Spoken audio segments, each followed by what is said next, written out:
I see. am. Excellent. Webinar Okay. now streaming live on Facebook, only a half hour late because I do not understand Zoom, apparently. And I think we are. It looks like we are. Yeah. Okay. Hi. Well, hello. How are you? I'm doing beautifully tonight. It's been a really fascinating day. I've been looking forward to this chat all week, and I'm so excited that we're getting started. I'm laughing because I am always early. Always early, and I thought that I understood Zoom, and I don't.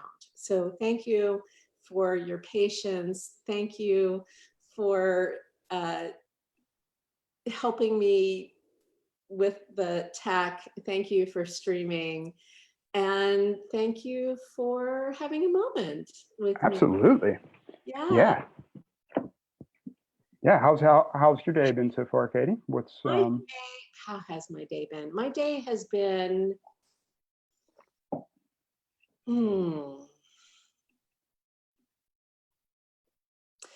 vertical. Rather than than horizontal. Yeah, I've been feeling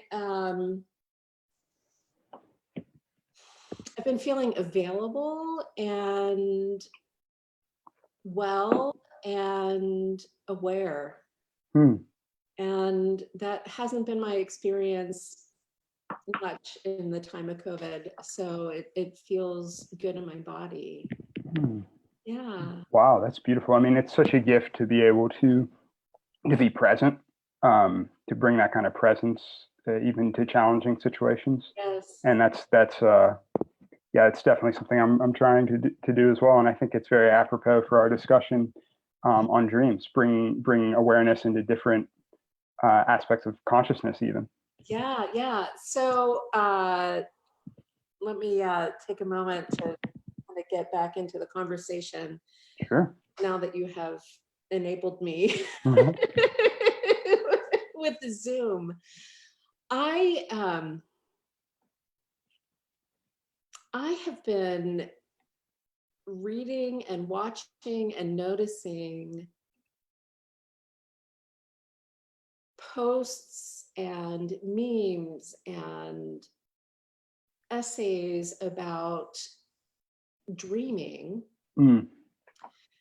specifically within this context, within the context of COVID-19, and knowing, well, like, how well do I know you? I don't really know you all that well. I just know that you and I both share an affinity for Carl Jung and his work, and I know that you know his work very well, and you do dream analysis, and I thought it would be great to have a conversation about that.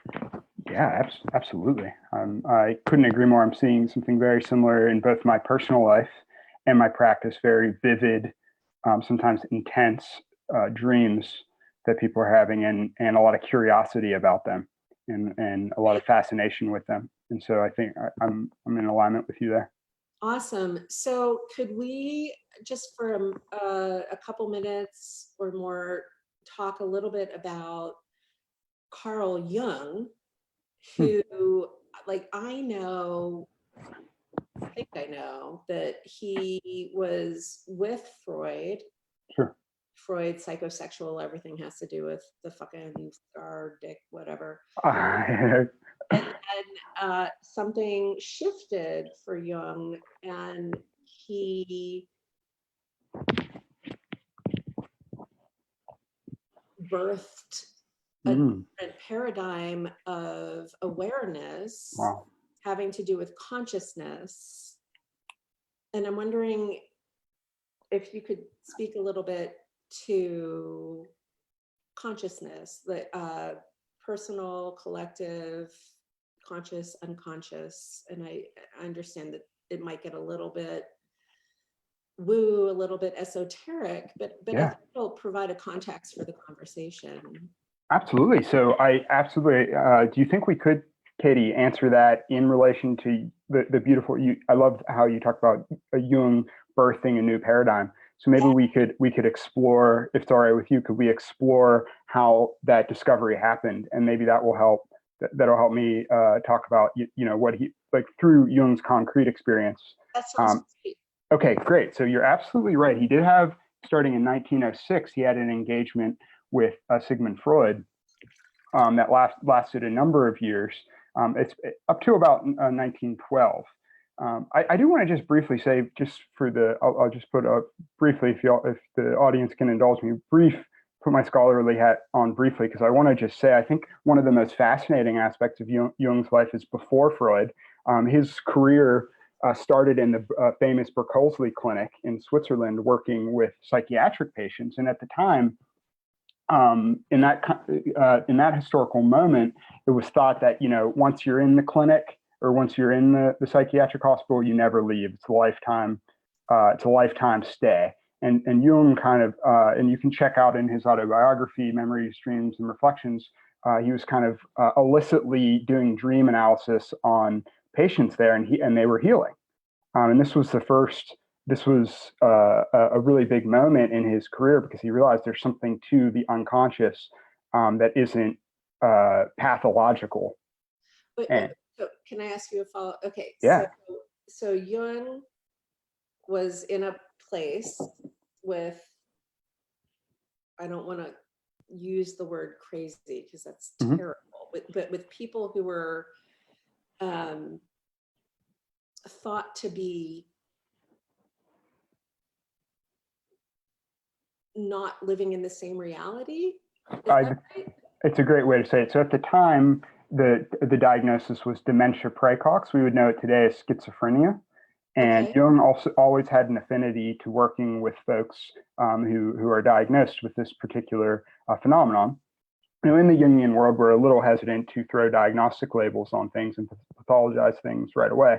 So he was always, but that's really where his career started, when he noticed that some of his patients, or people would use pejorative terms to label them, he was noticing they were kind of receiving very interesting material that was in alignment with some of what he was reading in his comparative religious journey.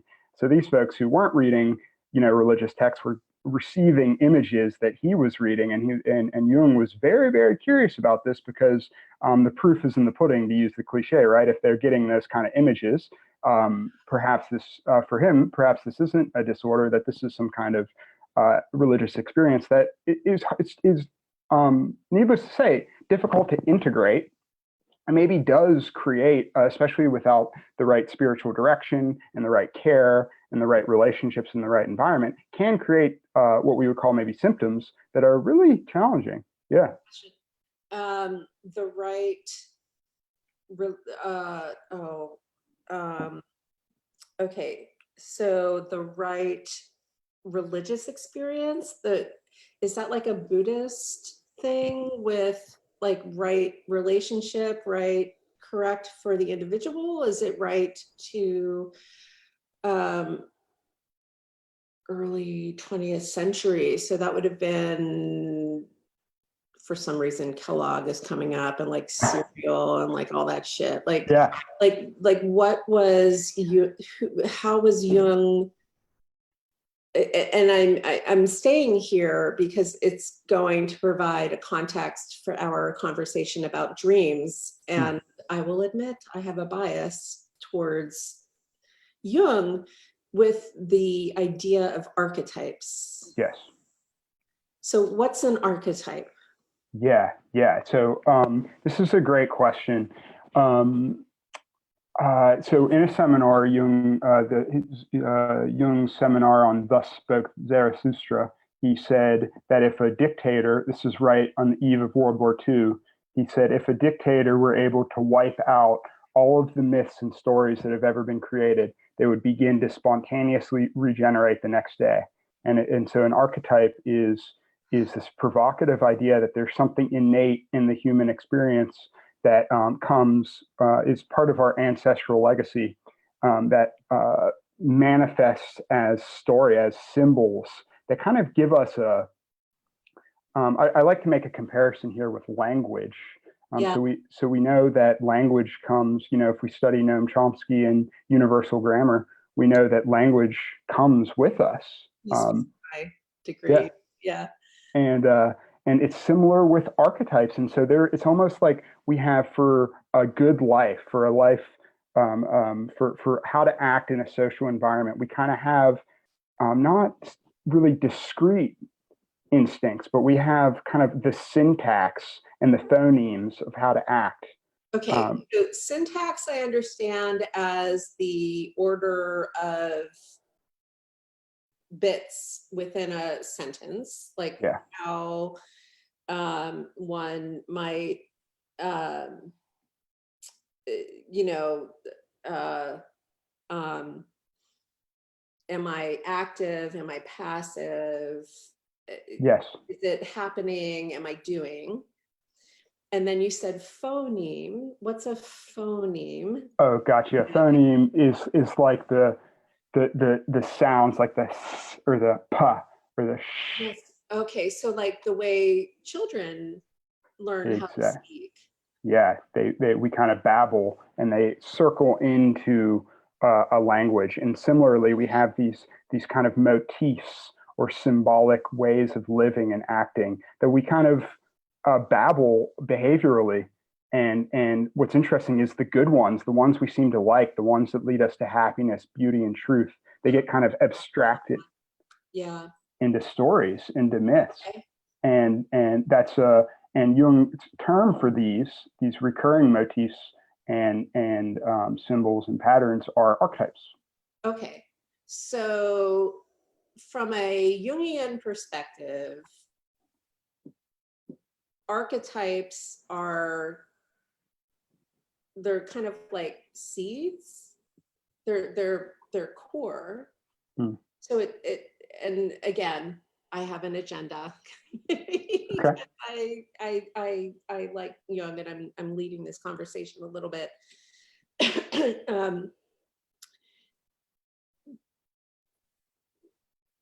There's no wrong, correct? Like they're how to say it? Stay away from shame. Jung's idea about archetypes, his ideas and envisioning of meaning is, as I've understood it, beyond language. Right? Like it's more, my mother, keep invoking my mother, she chair was the thing for me, right? Like, what is a chair? Well, I'm sitting on a chair and I have chairs over there and chairs in the other room and they're poofy and I can sit on my bed and it's a chair and whatever. But I understand the meaning of chair because of how I relate to it. Is that kind of archetype? Am I? Yeah. So there's a couple things there, Katie, that are really interesting. The idea of maybe starting to differentiate, what we're calling a chair and the kind of essence of what a chair, or the image of a chair, or an image of an archetype. So let's just take one like, the archetype of the wise old man is really popular. And so maybe that's like Gandalf. And so we have an image of Gandalf, but that isn't, if that's the language, what we're calling the chair, that isn't necessarily this idea of the wise old man, which it even transcends the idea of wisdom in a man. It's this idea that maybe, through our experience in life, maybe a way to redeem things, the traumas we've been through, the things that have happened to us. One of the ways to redeem that is to pass on the knowledge we've learned to other human beings who are rising up. And this kind of impulse to learn something from our experience is archetypal in the sense is we'd really like to do it. But for whatever, I'm just, how is that different from Freud? Because we're in this whole like turn of the century, 20th century psychology moment. And Freud's everything has to, sometimes the cigar is just a cigar, you've heard that. And like for Freud, it all comes down to sex, which really is about fucking. And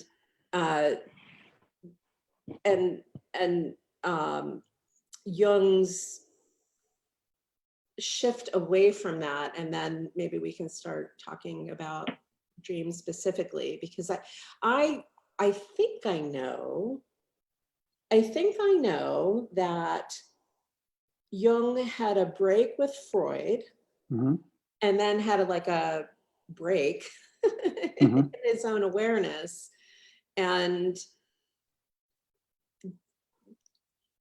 my understanding of Freud is that Sigmund Freud made things wrong. Like, he shamed Eros, he shamed desire, and that Jung didn't shame in that way. Is that accurate, or am I?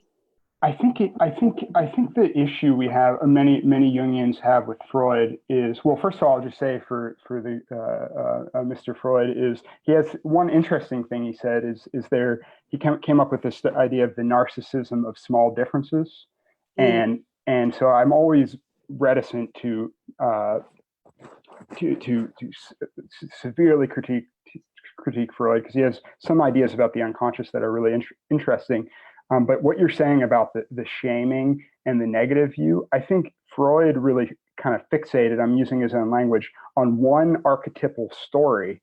And then the issue is universalizing that to all experience. Now, that archetypal story, especially if you are resonating with it, Freud's work can, and especially some of the work on top of Freud, post-Freudians, can be profoundly useful for you. But as Jungians, we sometimes may take issue if there's a totalizing view, where if you don't fit into this particular schema, then there's something neurotic going on. I'll just say briefly that this myth that Freud is really interested in is the Oedipus myth, the failed hero story. And it's the idea is that sometimes the things we're striving for, and this can be a very powerful idea, and sometimes the things we're striving for, we're really just trying to show off to get a partner, and that thing we're going for is ultimately we don't really care about it. And if we're in that story, right, that can be a powerful myth to analyze. However, Jung's perspective is, wait, there's a field of archetypes, and it's more than just Oedipus. Freud later made a concession. Well, you can be either Oedipus or Hamlet. But you only have two choices. You did two choices. Yeah. And with Jung, it feels like there is you said field of archetypes. And then I, of course, went to field of dreams. It's like, sure, anything is possible. And so I'm going to shift this to specifically talking about dreams. Wonderful. Now, so how did, let's, can you first give context for how Jung thought about dreams, and then we'll talk about dreaming now, and then I have a point of view about dreaming now. I'd love to hear it. Yeah. So one think about dreams. Yeah, so Jung on dreams. First of all, I would say I've read deeply in Jung, but I always like to offer, if people want to check, I do their own fact checking. You can check out Jung's final stand on dreams. His last text in 1961, the year of his death, is called "The Undiscovered Self." It's a of course, my parents had in their home. Oh, good. It's a very small book, and I would suggest it for two reasons. One, it has his final thoughts on what dreams are. How we can work with dreams, which we'll talk about now, but it also talks about some particular issues of dreaming in the modern world. Of course, he's writing in the 60s, so it's not completely contemporary, but I think it's very apropos of our discussion today. So this book, The Undiscovered Self, if anyone's intrigued by what we're talking about, you can check that out. Yeah, so folks can see. And it has this beautiful mandala on it. Oh, it does. Can you lift it up towards, oh, look at that. So are those snakes on the bottom? Like, I can see the flower. Yeah, two snakes.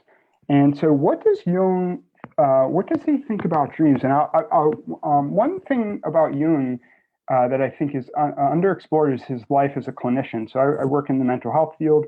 And people who are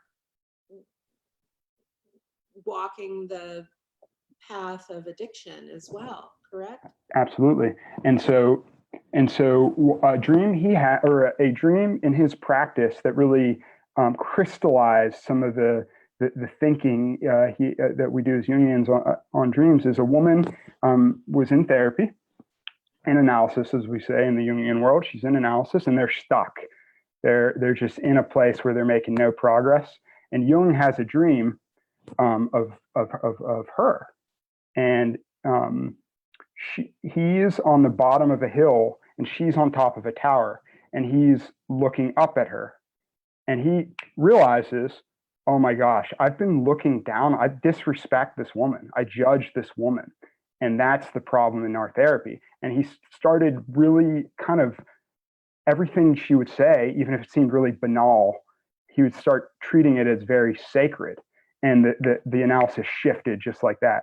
And so, so what are your, I'll ask you, Katie, what are your thoughts? Why, how did he? Yeah, I was just thinking about when you said that, and I'm not a seer, but the tower card in the tarot deck, right? You know, and which I don't fully understand tarot, and also how the awareness, as a feminist, the awareness of looking down on women. Yes.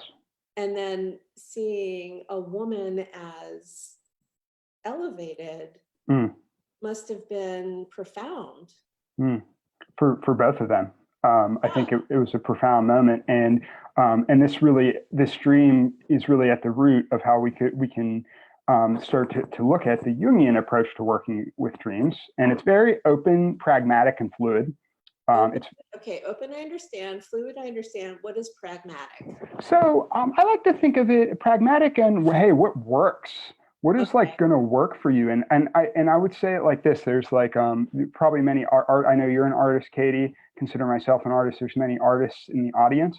And as a painter, let's say, we're not going to critique. We're not going to say like painting with watercolors is bad if we like to paint with oils, right? But there might be a particular way. Yeah, and for the individual, but the Jungian style and approach can be very effective. And I'm just going to illustrate what that can look like. And so in this particular dream I referenced is a great example. They're often compensatory, meaning Jung would call them a compensatory catharsis. And so catharsis is cleaning. Compensatory has to be. So compensatory really means to me balancing. Okay.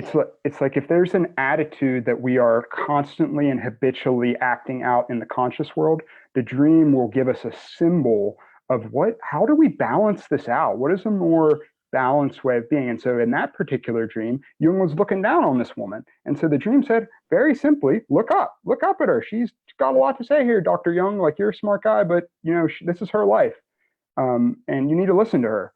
And you're out of balance in this relationship. And the dreams will very often, that is a very powerful way to look at our dreams, is with this compensatory. Like having to do with moving to balance. Moving to balance, yes. Okay. So now I want to ask you about within the context of Jung, and it's not wrong to have an idea, it's not wrong to have an awareness, and dreams have to do with moving to balance. My personal opinion is that we are in a moment as a species globally with COVID-19, and that we are having a shared, you know, you brought up the word trauma. I don't want to label it in that way. And we're in a shared globally. Right? Every human on the planet is being affected by COVID. And at least once a day, I'm getting why am I having these dreams? And then I'm seeing, and if we could just talk about the word crazy with regards to dreams, because I don't like the word crazy in general. And it seems to be that there are themes that folks are experiencing, and also people who haven't historically been lucid in dreams or aware in their dreaming are remembering dreams, which is the whole reason we're talking today. So I guess it's like what is the shared, because we're in this big inhale, right, with COVID, and then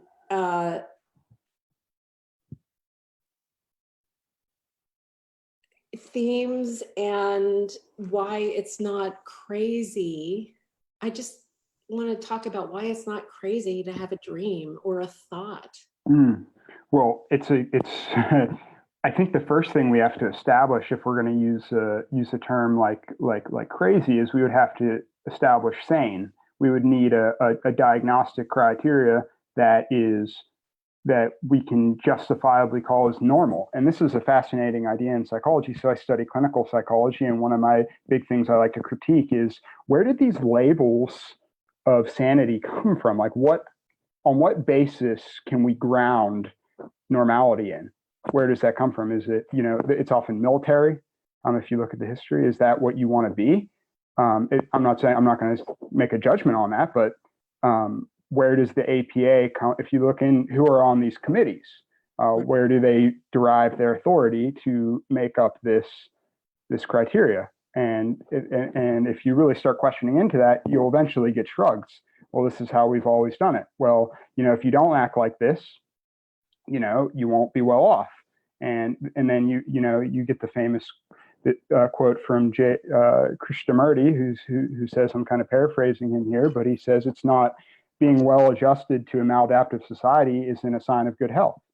And so Marty, just for folks who don't already know, is a teacher from India whose wisdom made its way to the West, to the States, primarily in the form of much of the yoga that one might experience today. Yep. And so what we might define as crazy might be just what the doctor has ordered. If what's considered sane or rational isn't working, maybe, and this is, I think, one of the provocative ideas from Jungian psychology, is there's a value on the irrational, there's a value on the being incapacitated, on not being able to be up to the task. That is just, those kind of experiences are considered achievements and not failures. So,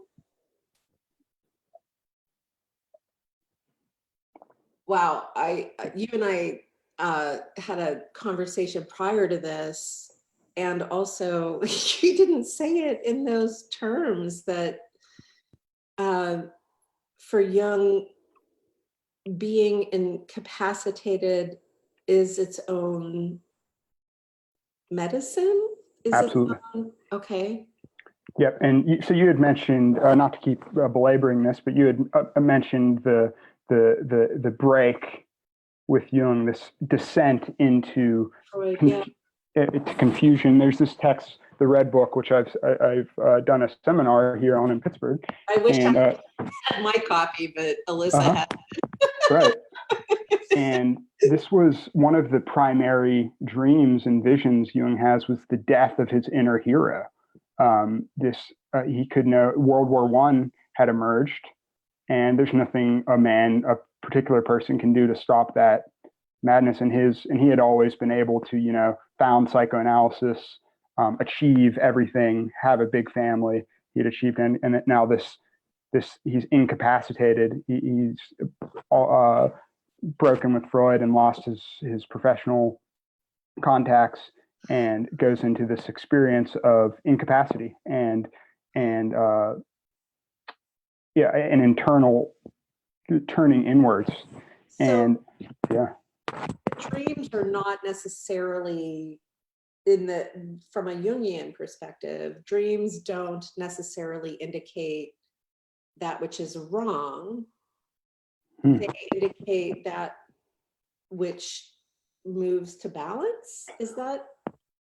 So I think we're not to get like, I'm getting a little trickster here, but the idea might be that you need more wrong, that your idea of right and wrong means you need some of what you've been calling wrong. So if I'm dreaming about apocalyptic wastelands right now, at the time of COVID, I'm not necessarily desiring apocalypse. Is that what, like, because I mean, like, I have people, and they're it's not quite to the Mad Max Fury Road moment, but there's so much anxiety and fear. Right. And so, I mean, the apocalypse theme is big in my practice as well. So maybe we can just discuss that briefly. The first thing before we, the time of COVID. Yeah, before. I'll just say that there is an intensity to this, and to these kind of dreams, these archetypal dreams. The fear response is natural when there is when we are in a time of change, and apocalypse does indicate change. But I'll say before we get into the more scary stuff with that, the dreams are dramatic. That is their language, and sometimes something like a death or like an apocalypse is a symbol, is something that represents something is dying, something is wasting away in your life, and that's good. That's because the great thing about apocalypse is if you look at like Revelation in the Bible, which is an archetypal story of apocalypse. I've never read the Bible to that. Yeah. But what comes after is everyone likes to focus in the contemporary Christian moment on the hell and brimstone. But what comes after apocalypse is utopia. There's something new emerges from, we were talking about the tarot. Let's get out of the Christian language and talk about the tarot. And the tarot there has the judgment card. And then after the judgment card comes the new world. And so there is this kind of archetypal pattern we live in, which is death and destruction, or destruction and creation are dance partners. And from a Jungian perspective, when we're in destruction, let's be in it. What does this look like for us? Now, it doesn't, like you said, it doesn't mean necessarily in your life it's going to mean Mad Max, right. and anarchy or something like that, or terror. But maybe we're going to be revisiting how our boundaries. Maybe we're going to be revisiting how we speak to others. Maybe we're going to be revisiting how we do self-care. Maybe that is changing forever if we're having dreams about the apocalypse. What does Jung say about a boundary? Well, and I'm only asking you this because I believe you have a photographic memory. I could be wrong, but you do seem to have a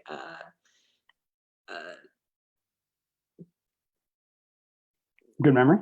Yes, I have a pretty good memory. I try to practice that. Yeah, but I don't remember us having a conversation about Jungian boundaries. No, we haven't, but you just said boundaries, and we're talking about dreaming in the time of COVID, and we're doing that within the context of Jung, and you just said boundaries. And so what would be a Jungian approach to a boundary? It's a great question. I think, I think the term boundaries is maybe more in the contemporary vernacular than it would have been in Jung's time. But I think the underlying premise is absolutely huge to some of Jung's idea about personal growth. And like, and this idea he has is about one way we grow is through exploration. And going out and having this dance between certainty, knowing what's going to be, and chaos, what's not going to be. And I think boundaries is fundamental to just how much chaos are we willing to bear, to it's so funny you said that, because of course we met each other dancing. Yeah. With Alyssa. Absolutely. If you're here, and if you're not. Hi, Alyssa. And the whole exploration of space, right? Like space and also space. So, okay, cool. Like it, move, explore. Oh, yes. And so as we're doing that, there'll be conflicts. There'll be things that come up that we maybe don't understand, or we're not particularly comfortable with, or that challenge us. And through the getting the kind of proper dose of that, where we have the external support and the internal resources to kind of cope with that uncertainty, this can lead to growth. However, the danger is it kind of overwhelming our internal resources or our external support, or not having those resources available to us. And I link that with boundaries. You just said internal resources and external support. Yeah. Wow. And I'm interrupting you because that's Please. Massive. Internal resources, external support. So dreaming in the time of COVID, within the context of Jung, because that's the conversation we're in, has to do with how one's, now we have to talk about consciousness and awareness, right? Like, what is my awareness of my own internal resources? How safe, I'll speak in the first person, how safe am I? Yes.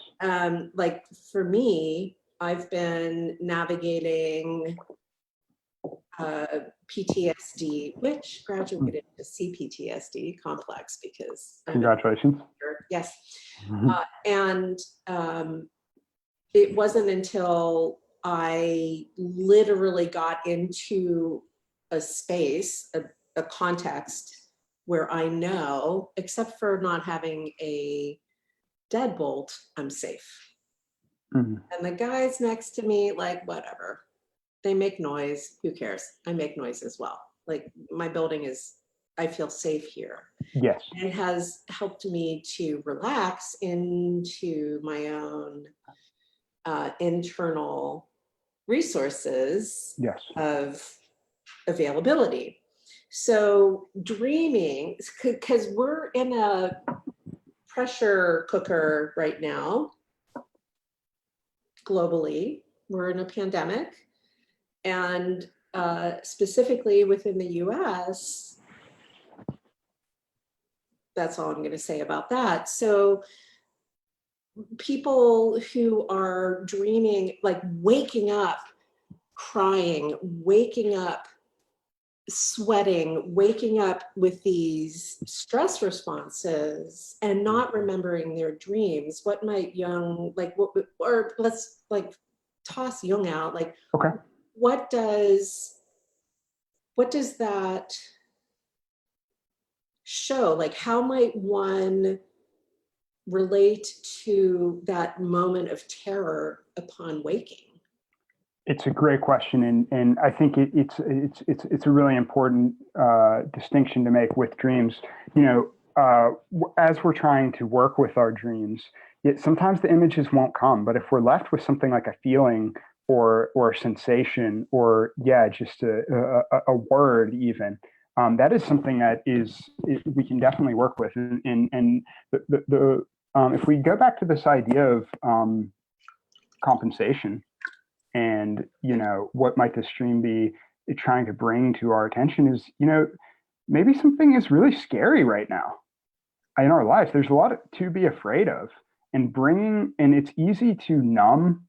It's easy to kind of be in denial. It's easy to be angry. There's all the phases that we go through. And maybe that's why people, what did I read? 240% increase in alcohol absolutely purchases. I can't speak to consumption, but like, massive amounts of use right now in relation to prior moments. Yeah. And okay, so if a person is thinking, because people have asked me, and I'm going to use the word crazy in this question because, or this statement, because that's what people are saying. Why are my dreams so crazy right now? Why? Well, so yeah, you know, if we think about if we're thrown into a situation where our typical responses, our typical habits, the way we've coped with the world for the last X amount of years or over the lifetime, it's just been completely turned topsy-turvy. Like where do we turn then? And I think the term crazy, it's interesting because the pathologizing of kind of uniqueness and etc. It's actually fairly new. I mean, this is a kind of nuanced thing, but like even in Shakespeare, you know, it's recognized that the fool, the person who's outside, who's a bit crazy, is the wisest person. There's this recognition that the certain folks with certain gifts are like seers, and they can see. And so I think we're in a moment now where, you know, creativity is important. And I think there's a fine line, or there's not such a fine line between what we might label as crazy and distinct and, you know, what is exploratory and creative and different, radically different than the approaches we've taken before. And it can be, we're speaking very generally, and it might be useful to look at a specific dream, but very generally, I think there's a lot of, there's an energy now towards what, you know, now that a lot of my life, it's been revealed to me that, wait a second, the government can just give us all money?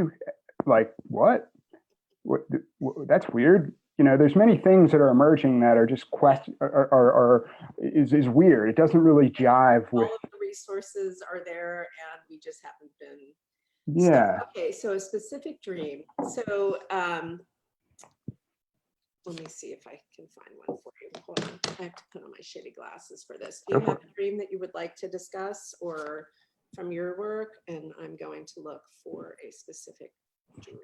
Well, let's see. Katie, do you have a dream that you've been having that you'd be willing to share? Do I have a dream? I didn't. So I'm generally lucid in my dreams. Okay. I'm generally aware.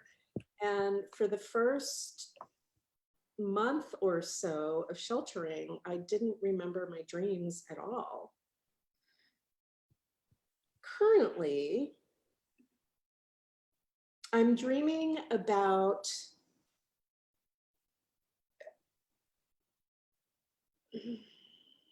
the feeling is like I'm trying to, well, it's not the feeling. The dream is I'm buried and clawing my way up to air. And I wake up in those moments drenched. I am sopping wet, often crying. And it's terrifying for me because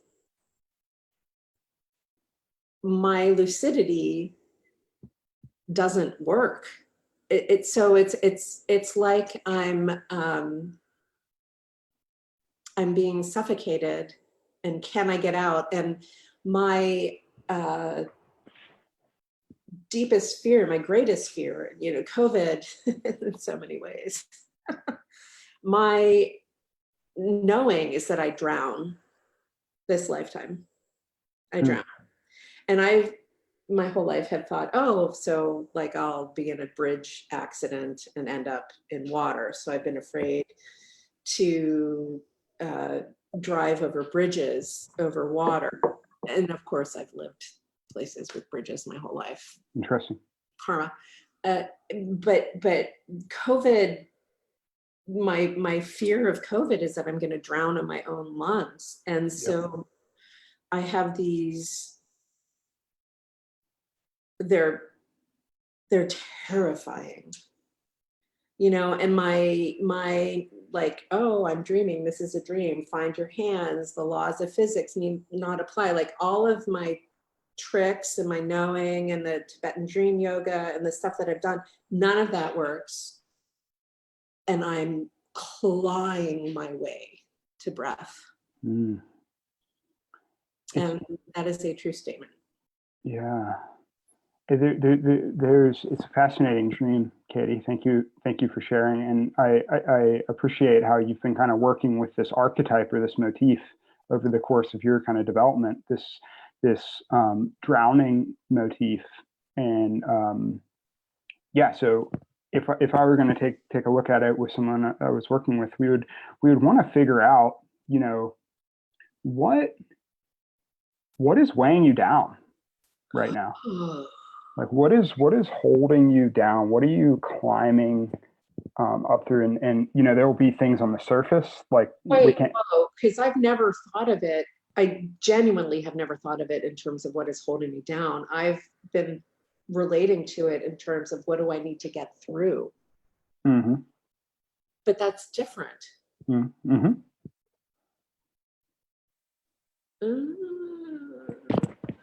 Biting my nails. Mm-hmm. Let me self-soothe here. Wow. And just maybe offer, and we can talk about this anytime, Katie, you know this, but just to offer you and the audience just some ideas of how we might work with this in the Jungian sense, is I would say, wait a second, this is your imagination. You talked about being a lucid dream. Why do you want to climb out of there? Like, you know, a mole can stay under, or a rabbit can stay under the ground. You have to breathe in the consciousness. Because when I'm in water, right? And I swim with sharks, and I'm not a shark, but I'm swimming with sharks. And when I'm in the ocean, when I can look up and see, it's because I don't see light. It's because it's dark above. And that's terrifying to me, to not be able to find light in my dream, to not be able to see. Oh my God, am I religious? Wait, hold on. I was raised by atheists. This is weird. But yeah, like I can't see light in those moments. And it's terrible. It is, and historically I'm able to shift and now within the context of a global pandemic, I can't. My ability it feels like it's diminished. It feels, oh, what's that? You know there's that painting of the woman and she's like down and there's a goblin on her chest. Yeah, I know exactly what you're saying. I can't remember the name. Yeah, and you know, like sleep paralysis kind of. Yeah. That awareness of, and it's, you turn it on me. I've been so wanting to turn it on you. So the notion of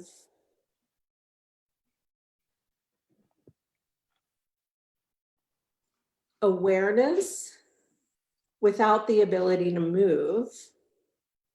And this last year, I don't know if I've mentioned this to you, I was paralyzed from the waist down a year ago due to some trauma I experienced, relational, not sexual, it was all psychological, but I mean, I experienced it. So to now be like climbing out in my dreams, now that I've literally climbed out of my own stillness, now that I'm able to move, is terrifying. And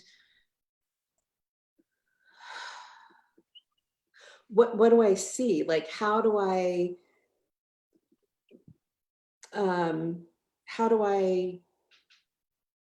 get over my own self in order to see the landscape? And what is the landscape? Because, you know, if I sit in my empathy, I become paralyzed again, right? I need to, personally, I can't speak for anybody else, I need to move into a place of compassion, a place of detachment, a place of seeing, of observing. And see, look at you, you say nothing. And here I am, understanding a little bit about my dreams of being buried. Like, and I remember in February, I was reading about COVID in February, and I have so much goddamn fucking food in my house right now, Brian. I cannot tell you. I have canned goods and tons of oat milk. I don't like oat milk, I discovered, but I have a lot of it, so I'm drinking it. And I have beans and canned beans and dried beans and gluten-free pasta. And I'm just looking at my kitchen, like big things of McCormick spices, of like the main spices, because I saw it coming, whatever the it is. And I called my doctor in late February, early March, somewhere around there, and asked her to write me prescriptions for inhaled steroids, rescue inhaler, and a nebulizer, as well as I take gabapentin for neuropathy, which is me and the two people that I have, a Western medicine person and a Chinese medicine person. Nice. I figure out like where that's coming from. But I called the Western medicine person and I was like, you need to write me for like 3 or 4 months of all of this stuff. And she was like, she said, the nurse, she was like, why? And I said, global supply chains are going to break. And they were like, what? And I said, no, really. And then I remember, so that was like late February, early March.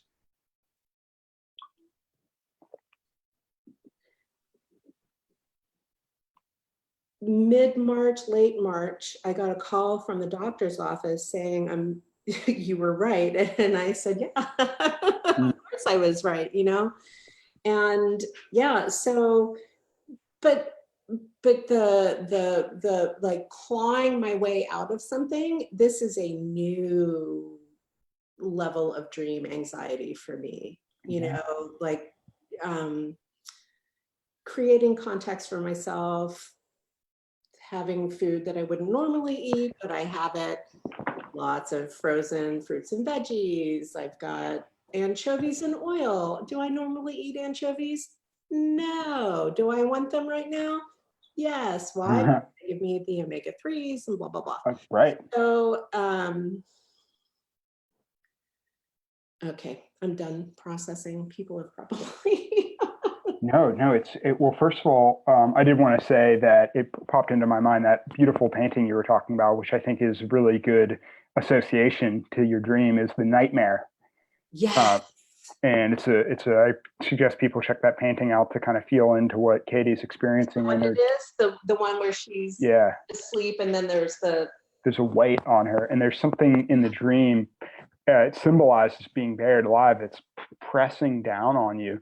And first of all, I think there's something to, the climbing up.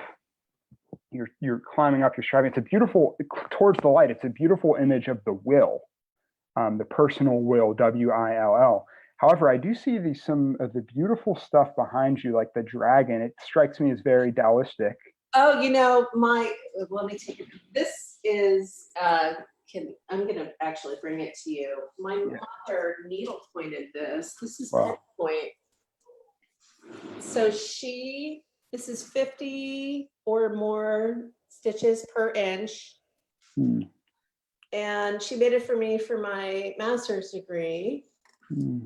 And the background being all of these, like, it looks pixelated. Yeah. She would take the thread and undo it, and then combine, and then redo it, and then stitch.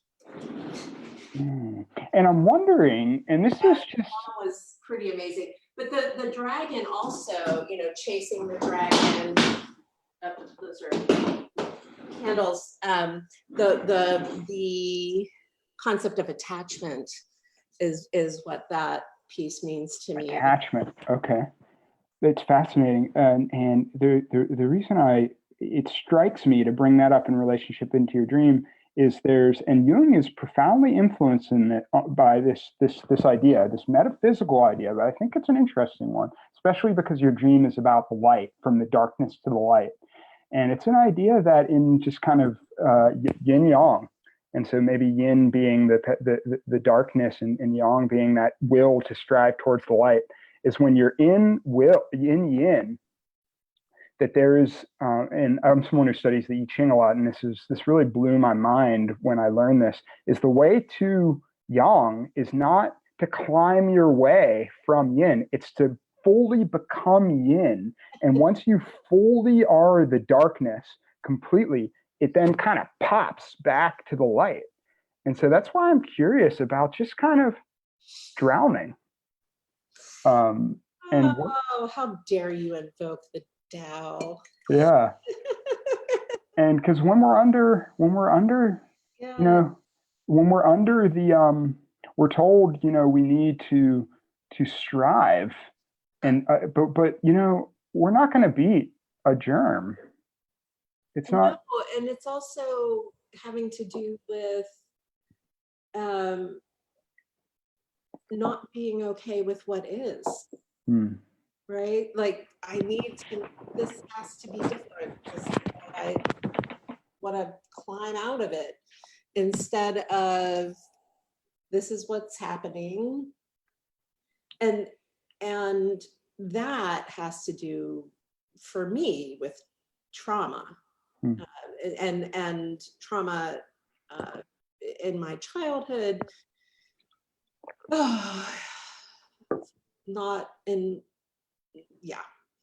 my parents were well. My lived experience as a child was not. And most of that happened out of their home. And then there's all that stuff about how did they not know? And I remember telling my mother in my late 20s about some transgressions I experienced to my body in another household. And she was shocked, genuinely, and so now that we're in this moment, I'm thinking that this whole like climbing out of it has something to do with being able to stand and not having that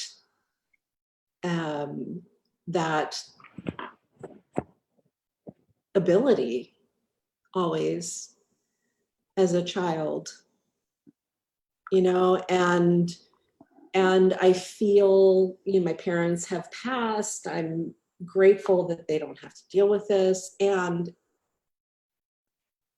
I can't call my mother for that, for that anchor, for that moment. So I live with her art, and I live with her words, and I am my father. If anybody who knows my dad, I have a friend who used to call my father Mr. Katie.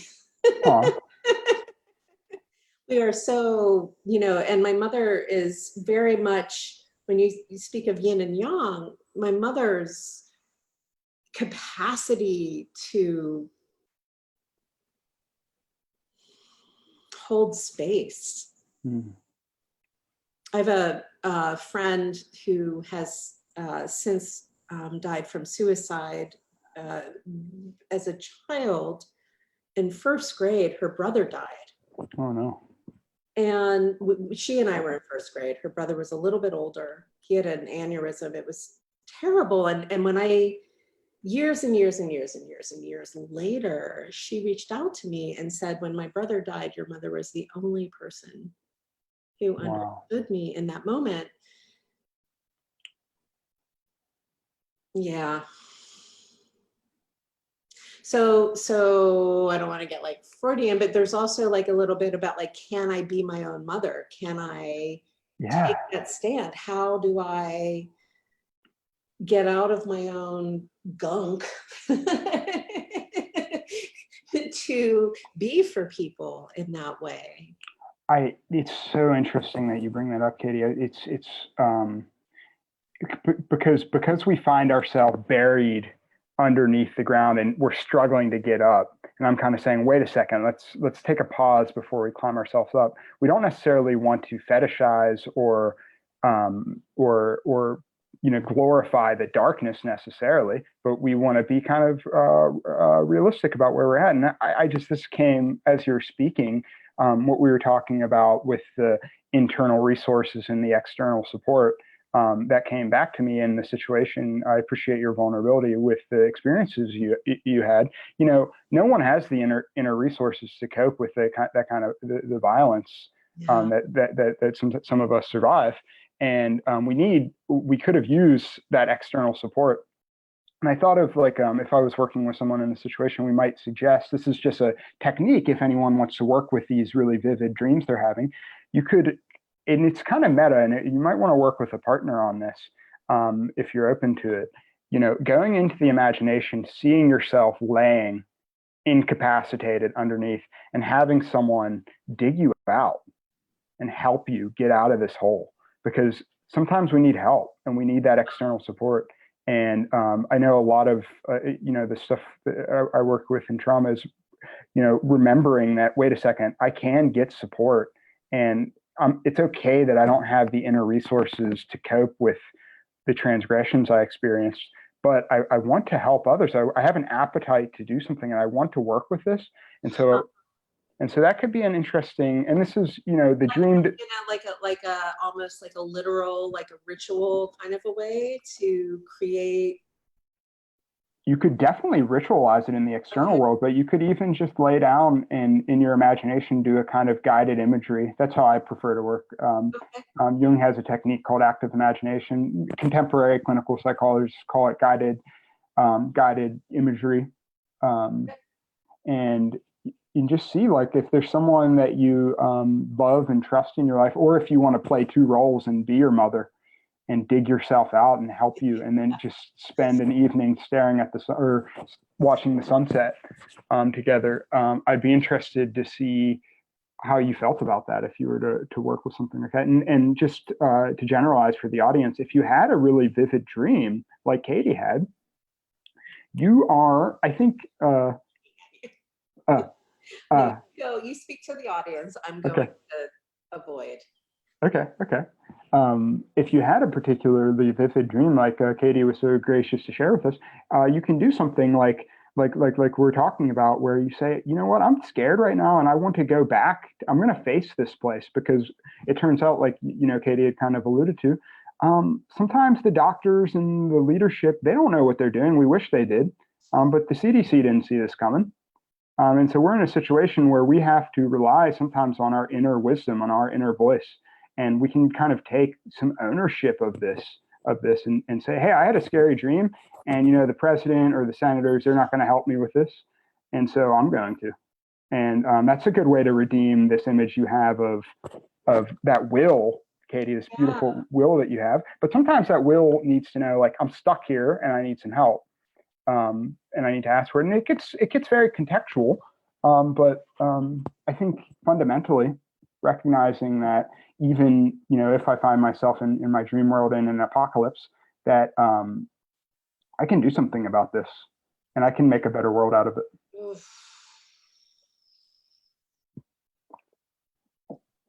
But control, Brian, control. So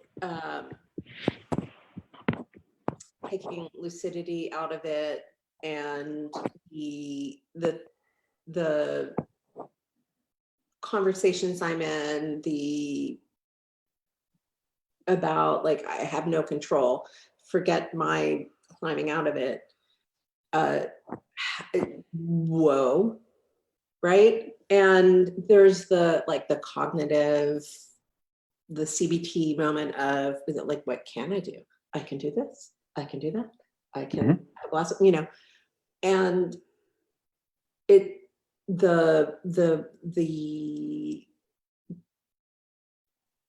this could be me.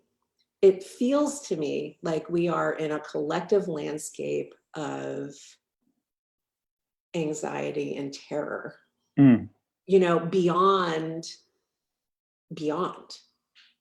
And the being confronted with mortality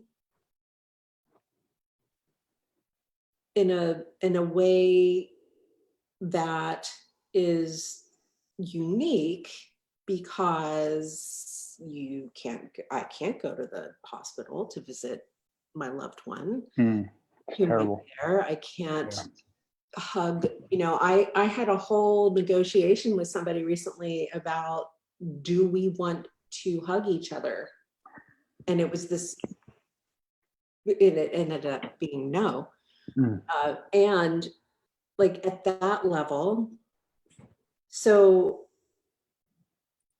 how, like, the anxiety factor with dreams right now for people, and how to be with that, how to address it consciously, even if one isn't remembering dreams. I would imagine that there's just a general thread of terror happening for folks. Exactly. And so I'm someone, just to be completely transparent, that's one of the main things that I work with in my own life is anxiety. And something that kind of changed the game for me, and so this is very personal, but I'll just offer it, that anxiety is actually a form of avoidance. And so anxiety is this kind of really general fear of everything is going wrong. And what I love, you mentioned CBT. So in the addiction field, we work with CBT a lot. I'm a Jungian, so there can be some conflict there, but I like it in depth. But I just have always kind of, I'm recently kind of like, it's a kind of morbid humor. It's like one of the main things, the admonitions from CBT is don't catastrophize. Well, what happens if we find ourselves in a catastrophe? Do you want us to lie? Thank you. Say that again. Don't catastrophize. We are in a catastrophe. Exactly. So it doesn't work here. It's not appropriate. How do I make it work here, like in my body? Like how? Yeah. Clearly dance and move as much as one is able to. But doesn't it show up? Doesn't it show up in those sleep moments? Is that part of what's happening for folks right now? Absolutely. And I think so, anxiety being this kind of, we can get in our dreams an image, a symbolic, dramatic story of the things we're anxious about, of what we're avoiding. And in this case, it can be economic ruin. It can be, this thing I spent my life building, if we own a business as a somatic practitioner, is, I don't know if that's going to be back or if people are going to come back. I don't know. So that sucks. I mean, that's minimizing it. I could die. I'm going to die. that I'm being very blunt about it, but this is, things that we're facing. And this kind of persistent dread is, it's telling us, it's like there's something to face here, and all I can say is it's not much comfort, but through facing it, the freedom that we can experience of, just kind of having that recognition. I'm going to die. I was lucky. So I at a young age, I had a quarter life crisis.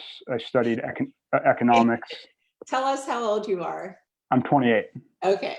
Yeah. So I had a quarter life crisis. Yeah. I had a quarter life crisis where I was studying economics, and I realized I tried to listen to my intuition, and I had this intuitive hit that was like, hey, if you work in this field, you're going to die. You're going to kill yourself, my friend. And I took that very seriously, and I moved to the Caribbean and was working on a boat. And at one point, I got caught in a hurricane out in the middle of the ocean. And I realized I had this realization as the storm was raging around me, that this isn't evil. This ocean doesn't have it's not malevolent. I'm just in the middle of the ocean, and I could just die right now. And it kind of challenged my own self-importance. And what that unlocked for me was just some freedom. It's like, that's going to happen one day. I'm going to, whether that would be kind of a romantic way to go out. I wouldn't have been able to do this particular call, which would have been sad, but what you were saying earlier about surrender, it sounds like you, oh, God damn it, I'm going to say it, let go and let God. Yeah. Right? Yeah. Did you say let God? Yeah, I did. You know what? I don't want to, because I'm Taoist, and the only God I follow is Kuan Yin. But yeah, I mean, I in that moment, I have to be completely transparent, as I do study the Bible. I like Mary a lot, but in that moment, I did decide, I surrendered to the hurricane goddess, and I was like, you can have me, and I'll join your team, because she's pretty actually seductive in that moment. Wow. But so I'll cross myself on that one. But so it was a surrender more so to whatever Taino hurricane goddess was raging around us at that particular moment. And she is beautiful, and this is not something that's malevolent. And I mean, David Lynch is one of my favorite filmmakers, and he has some art projects where he, will zoom up on a wound.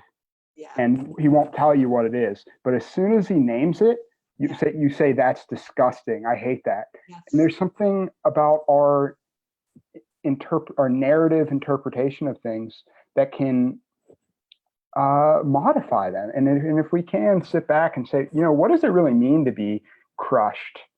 What is that? Like, why do I hate this? And we realize, like, at one point, something really terrible happened to me, and I'm going to avoid that in the future. But there's these networks of other possibilities that might be possible through this experience. And so it's a great question about anxiety, and it's not a ton of comfort in the moment, or I'm saying, let's face it and kind of surrender to it, and see creatively what we can shape from it. But I can say that, many artists, many spiritual teachers, many philosophers and psychologists, including Jung, through his really terrifying experience through the Red Book, like great things have come from staying present with those situations. And I know everyone in this audience will bring back something for our art community if they're willing to, something important, whether it's an insight, whether it's a joke, whether they'll bring something back for us that our community needs, if we're willing to face what we're going through in our dream life. Wow. Okay. So be willing to face it. And if one isn't willing to face it, be willing to surrender to the feelings And also, and we're speaking generally, not specifically to abuse or neglect or like actual awful, but more the mind body experience of thoughts and feelings about the situation that we're in. Absolutely. So I don't want to, encourage any kind of like escapism or anything like that. But I think it does, like even in those situations, take a certain recognition that this isn't okay, and I need to. And so absolutely, surrendering could be asking for help, or not necessarily facing things on your own, but recognizing this feeling is real right now. And kind of facing our own minimization and denial of our own suffering. So we're heading up on to 8 p.m. local time, and I'd like to start wrapping this up. And you said something about asking for help, and I've already mentioned that you work with people who are navigating addiction. Yeah. Can you, this is late in the game, but can you talk a little bit before we jump off about the work that you do, and clearly you are the Zoom. I like Zoom. Knowing person right now, and I am not. So you're hosting virtual recovery meetings. Yes. When? Thank you for chatting about that, Katie. So I do virtual recovery meetings, like Katie said, on Wednesday nights at 7 p.m. from 9 p.m. and Saturday mornings from 10 a.m. to 12 p.m. What we do in these spaces is it's a group of people who meet and who we do our best to create a kind, non-judgmental space to express what's going on in our lives. And dialogue about them. Now, like Katie had mentioned, many folks coming are in recovery from bouts with substance or behavioral addictions, working with codependent relationships, in recovery from trauma, depression, and working with all kinds of things like that. But they're absolutely open to anyone. Oh, so like I could go even though I don't identify as an addict.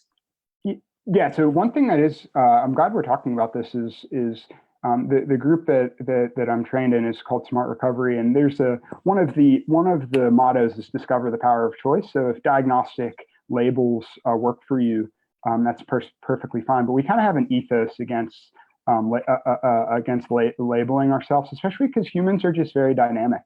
Okay.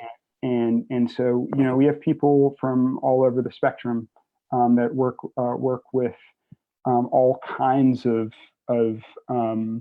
experiences in life, but we kind of have a shared ethos of consciousness, meaning we want to be aware of what's going on in our lives, and also we want to create a space where we can express without judgment, where we can just really talk about what we feel, and how that in itself, witnessing other people talking, can be a very, very powerful act for both the speaker and the listener. Great. Cool. I would love to see any of you there. Yeah, well, thank you for your patience with me with the Zoom earlier today that I clearly need to learn better. And that's okay. We did great. Yeah, thank you for the conversation. I'm so grateful that you spent time. It's so nice to see you. It's great to see you as well, Katie. And I'm just congratulations on for starting this new journey with your podcast. I'm absolutely filled with joy to have a new podcast to listen to. And it takes a disaster for for me to make a podcast. Doesn't take a disaster for me to do other stuff, but yeah, I appreciate that you gave me some time and space to share my dream theme Mm. right now. I wasn't anticipating that, and Okay. but it was great. It was wonderful to speak it, Mm. and to have it heard, right? Yeah. Not just to be thinking it in my mind. Yes. And I feel less tense. Right here, this is where all of my anxiety is, like Right in the chest. solar plexus. Yeah, so it feels softer and more open and available. Good. And I hope anybody who might want to have a conversation about dreams reaches out to you. Absolutely. Absolutely. Yeah. Thank you, Katie. I was wondering, and I think I'm sure I speak for many in the audience when I say that we appreciate your vulnerability, and it really helped me communicate some of the things I wanted to get across, and I hope it was helpful for the audience as well. I was curious, something before we were talking, we had talked about this mask here. Could I give him a shout out as the last thing we do? Does it So have a name? Who? And it seems like a boy mask to me. he's definitely a boy. He's definitely a boy. I think he kind of transcends the naming thing. He's very fluid in his presentation, but I have a repeated theme in my life. You know, I'm a people pleaser, and that's one of the big things I'm working on. And something that comes with people pleasing that is profoundly unkind, and we always think that we're being kind when doing this, but it's profoundly unkind, is lying and not telling the truth. Or I got really good at not lying per se, where if you had me in court, I would say that wasn't a lie, but selectively telling the truth. If a boss or something would say, "How's that going?" Focusing on the things that are going well and leaving out the things that aren't going well.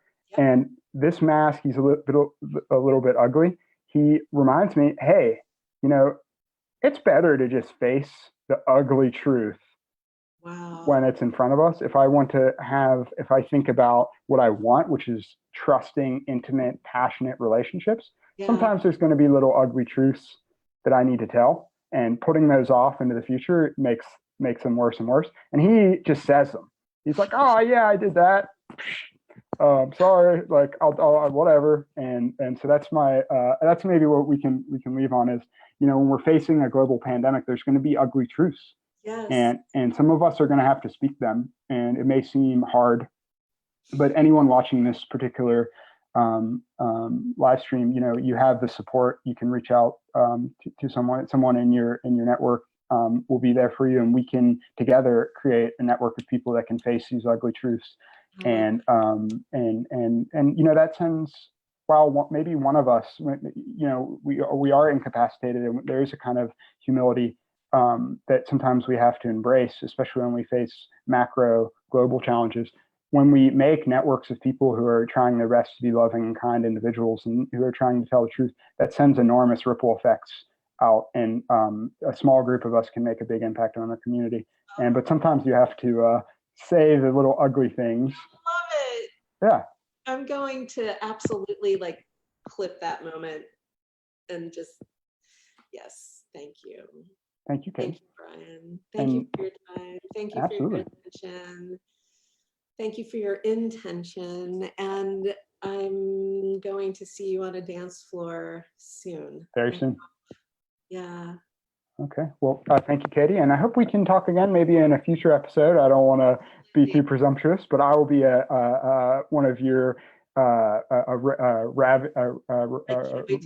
fans. And the animas. Yes. That's what the next conversation I'd love to have. Okay. Well, I have an excellent night, Katie. I'll talk to you soon. Okay. Bye-bye. Okay. Bye. Bye, everyone.